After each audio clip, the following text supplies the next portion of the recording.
आजू खान जी, विनोद तावड़े जो बिहार के प्रभारी भी हैं, भाजपा के दिग्गज नेता हैं, उनका वीडियो वायरल है पैसा देते, क्या प्रतिक्रिया होगी? हमारी प्रतिक्रिया क्या, पूरे देश की आवाम ने देखा है वो चीजें।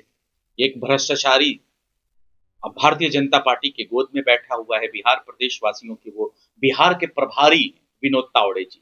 मैं खुले स्पष्ट शब्दों में कह सकता हूं कि बिहार के गरीब और मजदूरों की, सबसे पिछड़े राज्य की कमाई ले जाके वो महाराष्ट्र में लुटा रहे थे, वोट खरीदने की साजिश कर रहे थे, लेकिन वहां की आवाम ने उनको पकड़ लिया।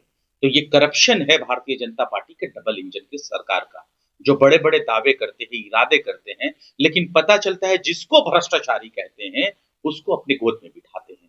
इसलिए मैं कह सकता हूं कि देश की अगर सबसे कोई करप्टेड बड़ी पार्टी है तो वो भारतीय जनता पार्टी है।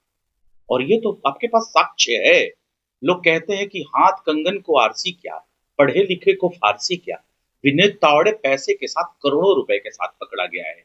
और मैं यकीन के साथ कह सकता हूं कि बिहार के मजदूरों की हड्डी पसली और खून की कमाई वहां ले जाके वो लुटा रहे थे।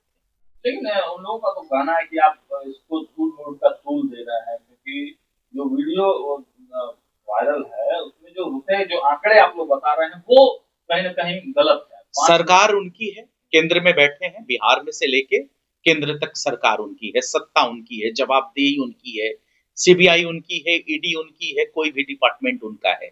उस जांच को क्यों नहीं बिठाते?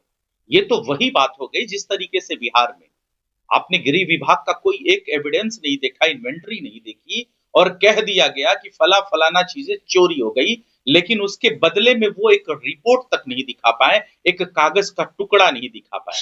तो आप सवाल किससे करते हैं? सत्ता में बैठ के विपक्ष से सवाल करते हैं? सत्ता में बैठे हुए बेशर्मो, सत्ता की चाबी आपके पास है, कागज दिखा तो समझ में आ जाएगा, दूध का दूध पानी का पानी। लेकिन ये भी करने से वो डरते हैं।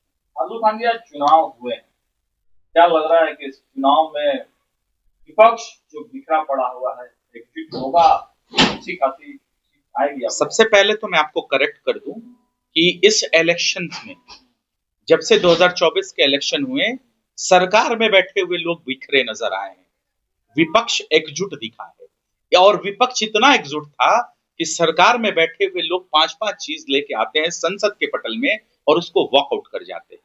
तो ये कहना कि विपक्ष बिखरा है, इसको आप कंक्लूड कर लीजिए, करेक्ट कर लीजिए।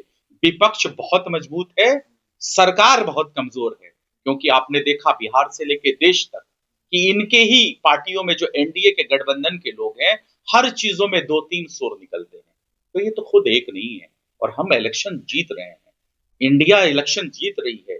इंडिया की आस, इंडिया की उम्मीद और इंडिया के सपने पूरे होंगे, इसलिए इंडिया गठबंधन जीत। बिहार उपचुनाव 4 की 4 हम सीट लेके आएंगे।